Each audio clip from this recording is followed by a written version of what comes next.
ta présence.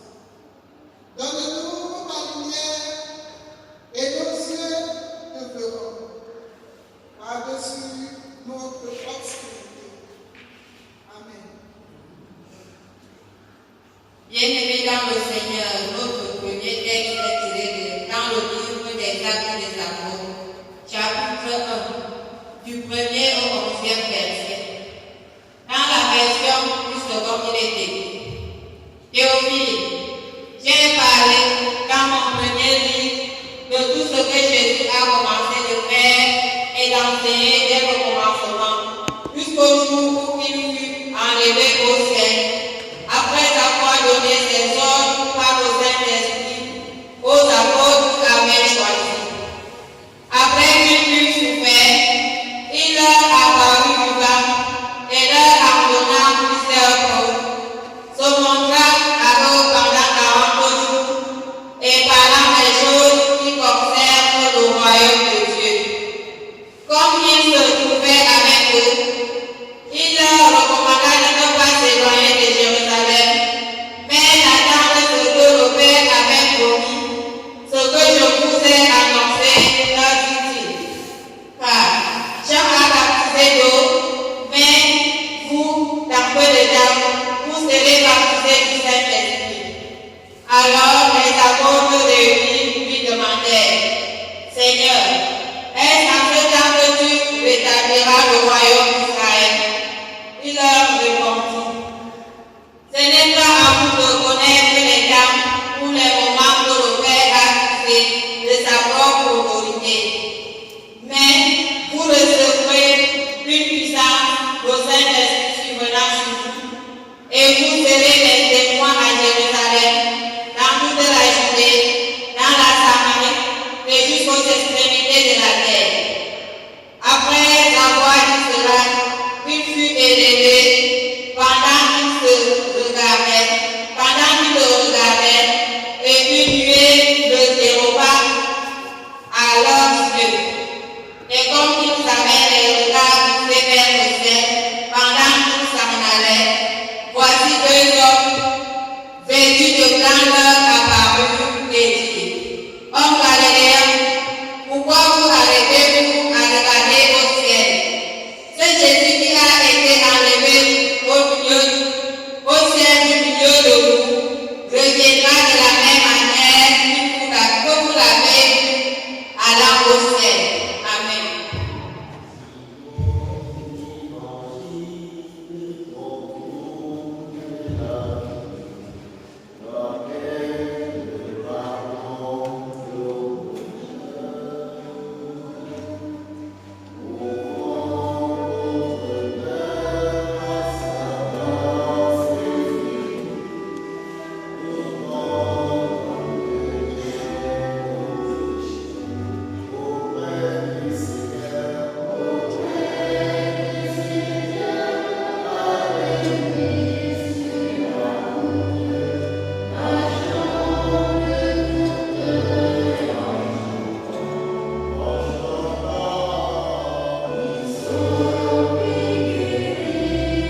le Christ a généreusement accordé.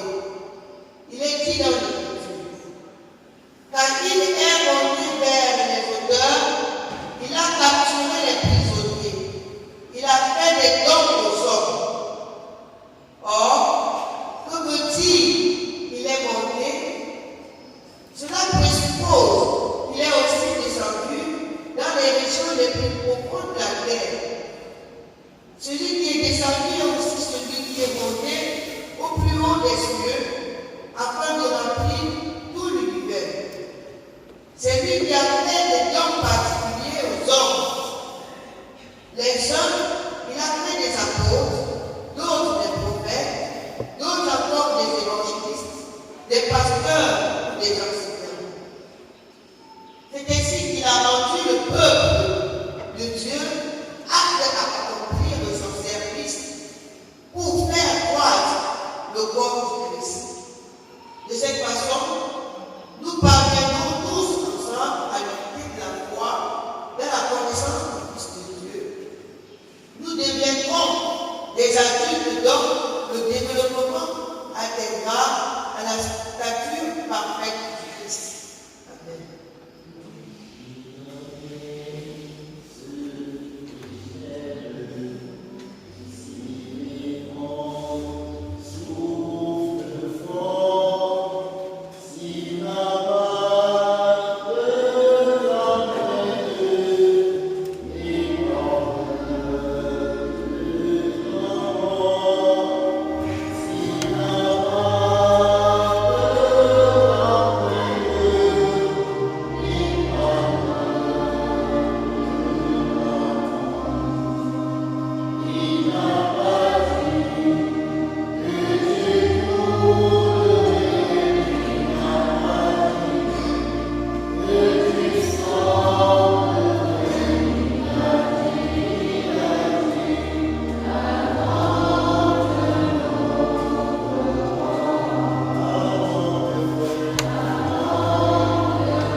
Merci.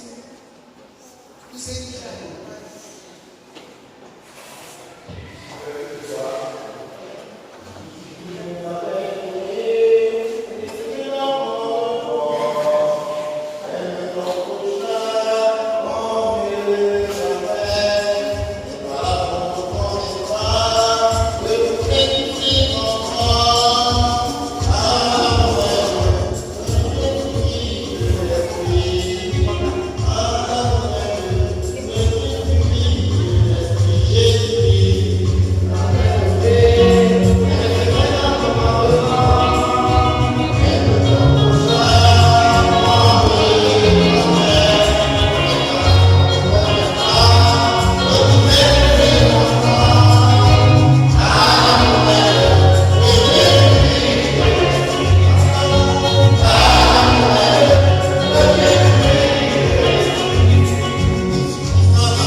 Bien-aimés, chers frères et sœurs, bonjour et bonne fête.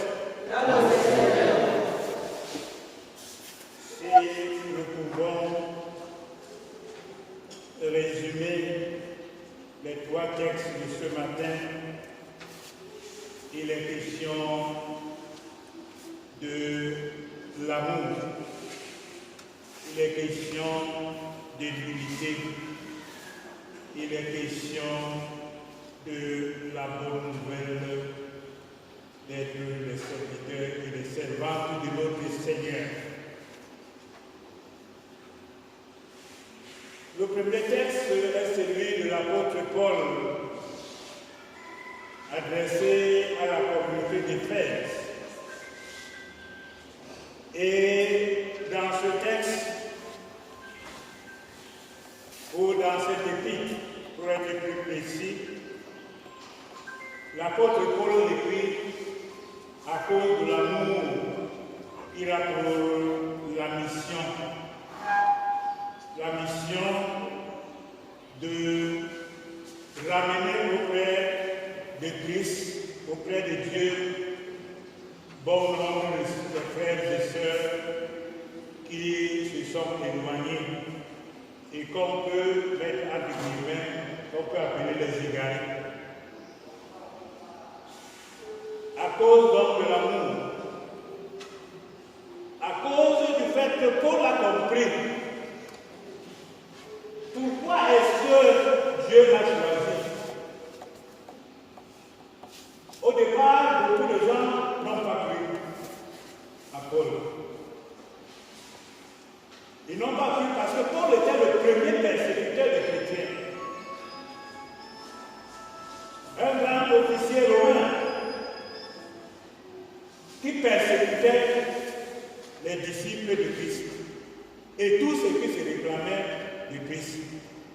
Aujourd'hui, s'est repenti et devient l'écrivain le plus prolixe qui a produit une grande littérature chrétienne, plus précisément dans le Nouveau Testament.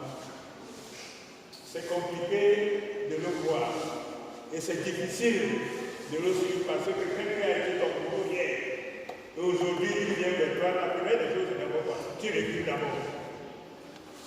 Tu recules avant de pouvoir le suivre. Mais aujourd'hui, ce Paul s'est répandu et Dieu l'utilise. Jésus-Christ particulièrement l'utilise. Parce qu'il le prend sur la rue de Damas où il est ébloui. Et il devient aveugle jusqu'à ce que, après ce autre, avec Pierre, vienne à lui, il confesse et puis il retrouve la vie parce que Dieu a voulu l'utiliser. Au moment où il nous parle, il est en prison. Il est en prison pour la cause de Dieu. Il est en prison parce qu'il a le devoir d'annoncer la parole. Il est en prison parce qu'il accepte de souffrir. Et tout cela pourquoi? Lutter pour l'unité. L'unité dans la foi et l'unité de la foi. L'unité dans la foi, pourquoi? Parce que dans le corps de Christ, il n'y a pas de division. Chacun de nous fait partie du corps de Christ. Et chacun de nous est un membre. Aucun membre du corps ne peut se désolidariser du corps. Mais chaque membre du corps joue son rôle. Le pied porte le corps qui marche. Les mains sont là pour toucher et écouter. Les yeux sont là pour voir. Les oreilles sont là pour écouter. La bouche est là pour parler. Mais alors, pour faire quoi? Pour faire quoi? Or, c'est un organe du corps. Mais tous ces éléments du corps doivent se mettre ensemble pour former un seul corps. Ça veut dire quoi? Nous sommes membres de ce corps. Et chacun de nous joue son rôle. Si tes pieds essaient à marcher, ce n'est pas pour aller congosser, ce n'est pas pour aller faire du mal, mais c'est pour permettre que tu puisses aller annoncer la bonne nouvelle. Et ta bouche est là pour être utilisée pour annoncer cette bonne nouvelle. Tes oreilles sont là pour entendre la bonne nouvelle. Tes yeux sont là pour voir les bonnes choses. Et ta bouche est là pour proclamer.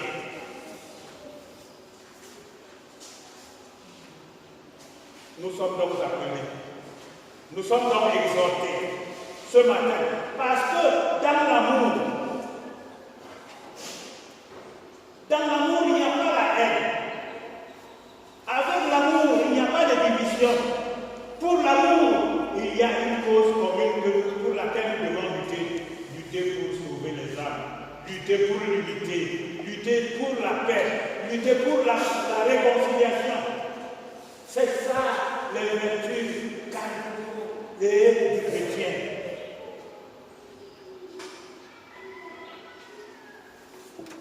Oui, bien-aimés dans le Seigneur, ces trois vertus, l'unité, l'amour et la cohésion, sont des éléments à capitaliser dans la vie du chrétien. Jésus aujourd'hui nous donne cette possibilité. Et le prix à payer pour que cela puisse être possible, c'est de maintenir l'unité de l'Église, l'unité que le Seigneur a acquise au prix de son sang et qui nous lègue. Avant de partir, il dit restez sur place, restez ensemble pour prier, afin que le Père vous envoie ce qu'il a promis. L'exhortation de Christ, c'est de demeurer ensemble. Si aujourd'hui, Christ monte, si aujourd'hui, Christ retourne vers le Père, c'est pour nous préparer à continuer la mission. Jésus-Christ, après sa résurrection, passe donc 40 jours pour remettre ses disciples en confiance, pour les reprendre l'enseignement, pour les galvaniser, pour les préparer à continuer la mission. Mais cette mission doit se faire dans la paix et dans l'amour. Voilà pourquoi, au premier jour de la résurrection, sachant qu'il a laissé ses disciples ébahis, divisés, affolés, la confiance que les met en eux, c'est à partir de la paix. Que la paix soit là. Bien aimés, nous ne pouvons rien bâtir sans la paix. Et si nous voulons la paix, nous devons nous aimer les uns les autres. Et si nous voulons être des frères et des frères et sœurs en Christ et non en Christ, alors nous devons devenir les amis. Quand on a dit, il y a que c'est un frère, est-ce que nous sommes des amis? Est-ce qu'entre nous sommes des amis? Nous ne sommes pas des amis, nous sommes plutôt les lâcheurs. Nous sommes des lâcheurs pourquoi? Aujourd'hui nous vendons nos frères et sœurs. Aujourd'hui nous les vilipendons. Et on voit les mecs, on aime avec un sourire jaune, alors que dans le cœur c'est le fait des lances qui sont pointées comme des missiles. Jésus nous dit, vous êtes mes amis. Je ne vous appelle plus les serviteurs, vous êtes mes amis, mais la seule condition c'est quoi? Si vous gardez mes règles.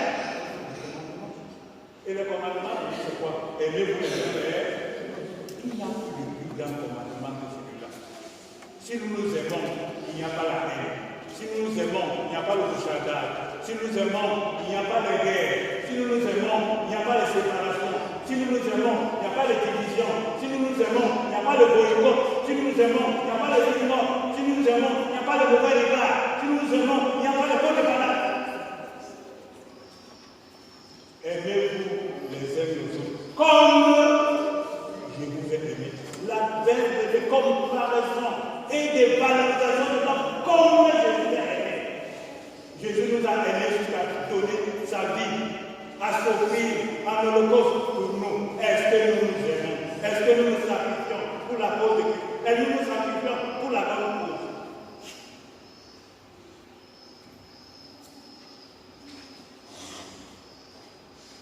Aimez-vous les uns les autres comme je vous ai dit. Et c'est à ce niveau que nous pourrons nous aussi être relevés. C'est à ce niveau que nous aussi, nous pourrons être à la dimension la plus haute. C'est à ce niveau que notre foi peut être située à une hauteur bien considérable, bien considérée, parce que nous serons abandonnés des choses inutiles. Nous serons dépouillés du vieil homme et nous aurons arboré le nouvel ami, le nouvel homme. Le nouvel homme, c'est la réconciliation. Le nouvel homme, c'est un nouveau départ. Le nouvel homme, c'est un nouvel engagement. Le nouvel homme, c'est une nouvelle vision. Aujourd'hui, on parle de l'ascension. Dans le monde, il s'agit des promotions. Il s'agit des élévations. Mais il y a les ascensions nocturnes. Et il y a les mauvaises ascensions. Les gens qui escaladent, qui marchent sur les autres, qui marchent sur le sang des innocents, qui sacrifient les autres pour être élevés, pour avoir des choses. Il ne s'agit pas de cette ascension-là. Il s'agit d'une ascension méritée à travers les beaux-arts, à travers l'engagement, à travers les actes qui parlent d'eux-mêmes. Jésus a mérité. Jésus a fait jusqu'à se donner, jusqu'à s'adonner. Et à la fin, il reçoit la récompense et il est élevé. Il monte donc, il est élevé, il va rentrer vers. Il s'agit donc de l'ascension dans le sens de l'élévation pour désormais être sur le trône au côté du Père et intercéder pour nous. Est-ce que tu es sûr que tu es valide? Sinon, tu n'es pas le Judas dans ta famille, dans la communauté. Est-ce que tu es l'ami de Christ? Si tu es un ami de Christ, aime ton frère comme si tu es ami de Christ, aimez-vous les uns les autres. Si vous êtes ami de Christ, maintenez-vous dans l'unité, unité dans la foi, unité dans l'amour et unité dans la religion fraternelle. Que le Seigneur garde l'esprit vous entende. Amen. Levons-nous et confessons notre foi. Je crois en Dieu.